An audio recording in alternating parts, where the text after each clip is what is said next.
اللهم صل وزد وسلم وبارك على هذا رسول الله. اتمنى تعملوا لي لايكات لان فعلا تعبت في الفيديو ده بمجهود جامد. مجهود جامد من ناحية التحضيرات، واخدين بالكم انتوا؟ تعالوا نشوفوا مع بعض.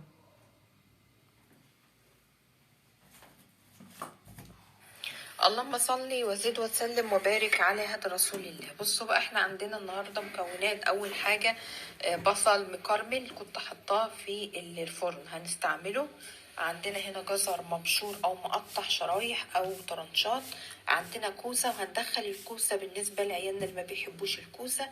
هنا ذره، غليته كده غلوتين. تمام.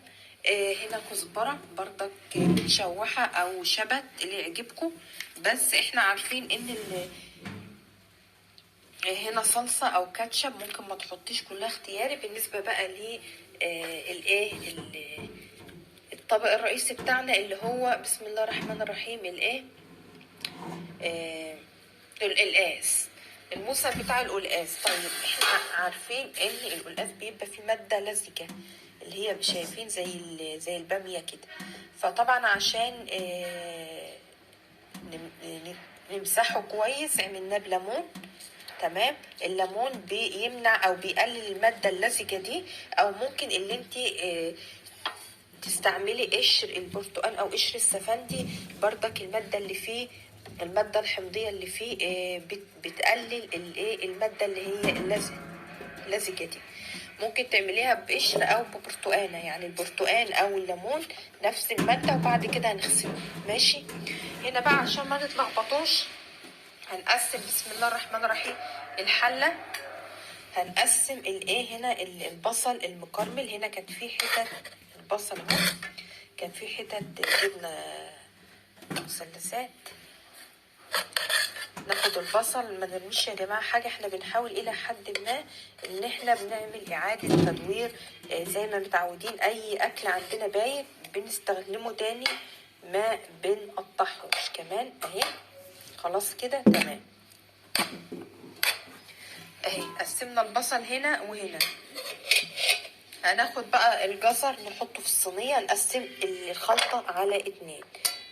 وهنا هندخل الكوسة برضك في الاكل بالنسبة لعيالنا اللي ما بيحبوش الكوسة اهي. تمام. هحط الكوسة والجزر وبعدين نرجع تاني. بصوا يا جماعة، هنا حطينا الجزر والكوسة والبصل المكرمل، وكان في حتت جبنة شيدر. طيب قسمنا البصل هنا وهنا. هنا نقسم بقى الكزبرة ما بين برضو. هنا معلقة كفاية كده اهي. ومعظم الكزبرة طبعا للأسف أنا ما عنديش توم، فهستبدل التوم بالبصل. هنحطه هنا الكزبرة اهي يا جماعة. الكزبرة قسمناها. وهنا بقى هنحط شطة، شوية شطة كده. نقسم برتك هنا شوية شطة وهنا شوية شطة. هنا بقى اي توابل عندك، فلفل اسمر مطحون، كمون مطحون، السبع بهارات، جنزبيل. البهارات دي حاجة ترجع لك انت. هنقوم بقى نشوح الحاجات دي على النار. تمام. تعالوا بقى نشوفوا الجزء التاني اهو.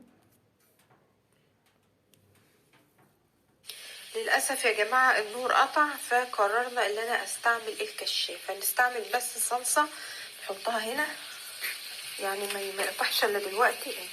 دي برضك حطينا عليها زي ما انتم شايفين سمنة وزيت، وعايزين ندبلوها. وهنا نفس الموضوع. هناخد بقى سناه اهو، غسله مره واثنين وثلاثه، وسيبناه يصفي الميه اللي تحته. هنحطه فيه، هحطه وبعدين ارجع تاني. بصوا يا جماعه، انا مش هعمل اي حاجه خالص الا اني اغلف الكزبره مع البصل بالشطه بالبهارات، كلها تاخد مع بعضها مع القلقاس. تمام. وبعد كده هنضيف له الميه. خلاص كده. طبعا لو عندك توم، في ناس بتعمل الدقه في الاخر، هي التوم والكزبره في الاخر. في بيعمل كده وفي بيعمل كده. شايفين؟ لازم اغلفه الاول بالماده الدهنيه عشان الماده اللزجه دي تروح منه. هنضيفه عليه ميه مغليه خلاص. وهنا هندبل الايه الخليط الجميل ده اهو مع بعضه لحد ما الخضار يدبل. بس كده، مش هنعمل اي حاجه عشان الفيديو ما يطولش، اما الخضار يدبل خالص. بس كده اهي، مع الماده الدهنيه اللي احنا حاطينها هنا، سمنه وزيت. عايزه تحطي سمنه بس ماشي، عايزه تحطي زيت بس ماشي اهي. انا هضطر يا جماعه اقصقص من الفيديو لانه فعلا طويل، بس كلنا طبعا بنعرفوا نعمله القلقاس. بصوا يا جماعه، اللهم صل على سيدنا محمد. بدأ يغلي اهو القلقاس. شايفين اللون بتاعه دوت، نتيجة الايه الكزبرة وصلصة الطماطم. تعالوا نشوفوا كده بدأ يدخل في السوا، يعني فاضل له غلوتين كده وبساط ونطفي عليه. خلاص اهي. وديت طبق رز كده بسيط. تعالوا نشوفوا بقية المكونات مع بعض. هنا زي ما انتوا شايفين نخلنا الدقيق، ولو احتاجنا دقيق تاني عندنا دي معلقة طبعا بيضة، دي معلقة يا اما دقيق ذرة عشان تديله طراوة من جوه او هشاشة كده، يا دقيق ذرة او نشا، بيكنج باودر، نقطة خل، ناخده معلقة سكر صغيرة. طبعا البودنج او الطب زي ما انت عايزة. هنا زبادي، ما عندك الزبادي حطي لبن او لبن بودرة، بس انا الحقيقة ما عنديش لبن بودرة فاضطريت استعمل زبادي. عندنا سمنة او زيت. هنشوفوا بقى المكونات دي كلها. عندنا هناخده بس حتة من معلقة طحينة صغيرة كانت فاضلة في التلاجة. بالنسبة للمكونات اللي فوق دي يا جماعة، زي ما قلنا ممكن تحطي بقى لانشون، بسطرمة، سلامي، زيتون. طبعا المكونات دي اختيارية على حسب كل بيت.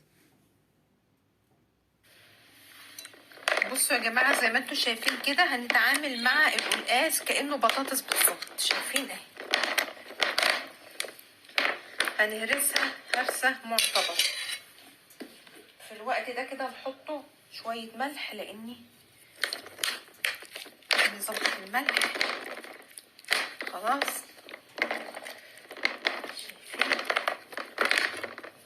هنحطه حتة سمنة او زبدة، لو عندك سمنة فلاحي حتة كده اهي، حتة كده معتبرة تسيح معانا اهي. شايفين، هنحطه معلقة طحينة.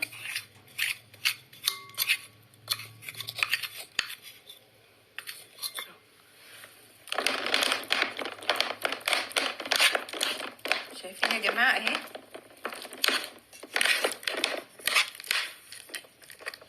شايفين الزبدة وهي سايحة كده اهي، سمنة او زبدة. هنحطه دلوقتي ده كركم.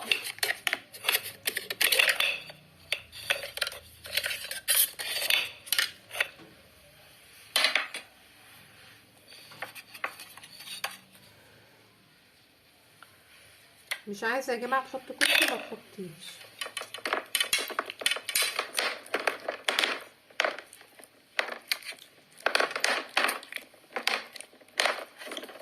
شايفين الزبدة يا جماعة او السمنة وهي سايحة اهي. نحطه شعر بيكنج باودر او بيكربونات، نحطه نقطة خل، نحطه معلقة سكر كده معاها تكرمل. شايفين المكونات دي كلها يا جماعة. نحط بقى خلط حلو تمام. وبعد كده تعالوا بقى نشوفوا بقية الخطوات. هنا حاولت ان انا اهرسها على قد ما اقدر. بصوا يا جماعة، بعد ما بردت شوية طبعا هرسنا القلقاس او نفس الطريقة البطاطس. هنعمل ايه؟ هنحطه عليها زي ما انتوا شايفين كده علبة الزبادي اهي. زي ما قلت الزبادي مش هينفع تتحط وهي سخنة. هنحطوا البيضة دلوقتي هنقسموها. هنحطوا معلقة النشا او دقيق الذرة. خلاص. هنبتدي بقى نحطوا الدقيق بالتدريج لإذا نحصل على عجينة. نحطوا البيضة الأول وبعدين نرجع تاني. وأدي الدقيق اهو. بصوا يا جماعة، نبتدي بقى نخلط. ادي البيضة وادي سواء اللبن او الزبادي والمعلقة النشا او معلقة. نبتدي بقى نقلب الخليط تاني مع بعضه. وهنبتدي بقى هنا الخليط طرى من تاني. هنبتدي نضيف الدقيق بالتدريج اهي. هنقلب الخليط بالزبادي او بالزبادي وبيض او بيض ولبن، بيكنج باودر، حطينا كركم، حطينا 7 بهارات، حطينا ما تنسوش البيكنج باودر عشان تبقى منفوشه. هنقلب الخليط ونرجع تاني. بصوا يا جماعه كده الخليط بقى صايت اهي. حطينا ايه تاني؟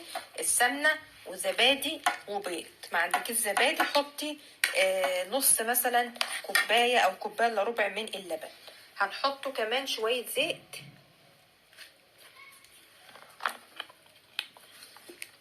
عشان عايزين العجينة تبقى فيها طراوة. شوية زيت مع السمنة او مع الزبدة، حوالي مثلا نص كوباية صغيرة. نقلب كده اهي. كده العجينة ان شاء الله بقت طرية من الزبادي والبيض والبيكنج باودر والسمنة او الزبدة. شايفين الخليط عامل ازاي؟ هنبتدي بقى نضيف زي ما قلت الدقيق شوية بشوية كده. نضيفه، ما تنسوش معلقه النشا او دقيق الذره. هنبتدي بقى نقلب الخليط كده. لقيت طبعا يا جماعه انا بقصقص زي ما انتم شايفين عشان ادي الشكل النهائي، تبقى عجينه بالشكل اللي انتم شايفينه ده اهو. بصوا يا جماعه زي ما انتم شايفين كده، ما حطيناش الدقيق كله عشان ما تبقاش مكتومه دقيق، تبقى منفوشه ومورقه. تمام كده خلاص. حطينا شويه زيت او ميه وبططناها عشان ما تلزقش في ايدينا. هننزل بقى عليها هنا اهي بالخليط بتاعنا الجميل ده اللي هو الكوسه او الجزر او مبشور. وكمان اهي طبعا ده الشكل النهائي. بتخليه درجه حراره 180 فرن اهي. ده الشكل النهائي اول ما طلعت. شكلها جميل والله وريحتها اجمل. تعالوا كده يا جماعة نشوفوها. تقريبا النور جه، نعيد النور.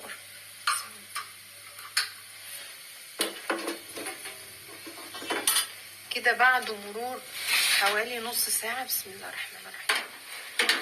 طبعا لو جبنا شيدر تبقى روعة الروعة. شايفين عاملة ازاي؟ كأنها كيكه. محدش اساسا يصدق ان ديت خضار، خصوصا لو جبنة رومي. طبعا دلوقتي مش عارفة اقطعها خالص لانها سخنة مولعة اهي. شايفين البطاطس من الجنب اهي؟ بطاطس جميلة بدأت تاخد لون كأنها عجة بالظبط، عجة بالخضروات. انا شايفاها والله ريحتها وطعمها ان شاء الله يبقى جميل، انا واثقة من كده. طبعا هنشوفها من النص. عايزة تنشفي عن كده ممكن تنشفيها عن كده كمان، يعني 10 دقايق. طبعا يا جماعه انا من عشاق القلقاس.